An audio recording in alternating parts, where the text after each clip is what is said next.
अस्सलामुअलैकुम वरहमतुल्लाहि वबरकातुह। हमारे एक साथी का सवाल आया है कि हज़रत जो 5 वक्त की हम नमाज़ें पढ़ते हैं तो उनमें कुछ सुन्नतें होती हैं और कुछ फ़र्ज़ नमाज़ें होती हैं, कुछ नफ़ल होती हैं और इशा में वित्र भी हम पढ़ते हैं। तो कभी हम 2 रकात की नियत बांधते हैं, कभी 4 की नियत बांधते हैं।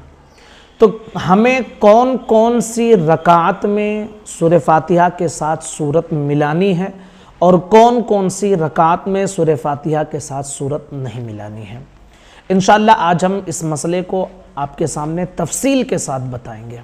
सबसे पहले आप ये समझ लें कि अगर आप फ़र्ज़ नमाज इमाम के पीछे पढ़ रहे हैं तो जब आप नियत बांधकर इमाम के साथ शरीक होंगे तो सिर्फ़ और सिर्फ आपको सना यानी सुब्हानकल्लाहुम्मा व बिहम्दिका व तबारक अस्मुका व तआला जद्दुका व ला इलाहा गैरुक, सिर्फ इतना पढ़ना है और उसके बाद में आपको इमाम के साथ सिर्फ खड़ा रहना है। जो इमाम पढ़े उसे सुने। हाँ, रुकू सजदे में और क़ादे में जो तस्बीह और अत्तहियात दुरूद इब्राहिम जो पढ़ते हैं वो सब पढ़ेंगे, क़िराअत नहीं करेंगे जब इमाम के पीछे आप पढ़ रहे हों। और अगर वही फ़र्ज़ नमाज आप अकेले पढ़ रहे हैं, जमात आपकी छूट गई है, तो आप याद रखें कि पहली और दूसरी रकात में आपको सूरह फातिहा के साथ सूरत मिलाना वाजिब है। तीसरी और चौथी में आप सिर्फ़ और सिर्फ सूरह फातिहा पढ़ेंगे। इसके हवाले से हमने ऑलरेडी एक वीडियो फ़र्ज़ नमाज कैसे पढ़ते हैं पूरी तफसील बता दी है, आप सर्च करके देख सकते हैं।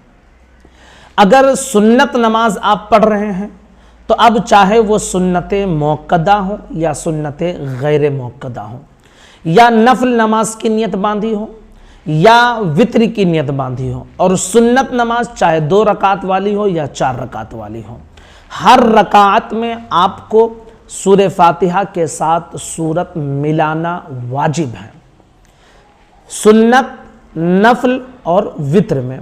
अब सुन्नत चाहे 2 रकात की नियत बांधे हो या 4 रकात की नियत बांधे हो, सुन्नत मुअक्कदा हो या सुन्नत गैर मुअक्कदा हो, नफल नमाज की नियत बांधी हो या वित्र की नमाज की नियत बांधी हो, इन सब में हर रकात में सूरह फातिहा के साथ सूरत मिलाना वाजिब है।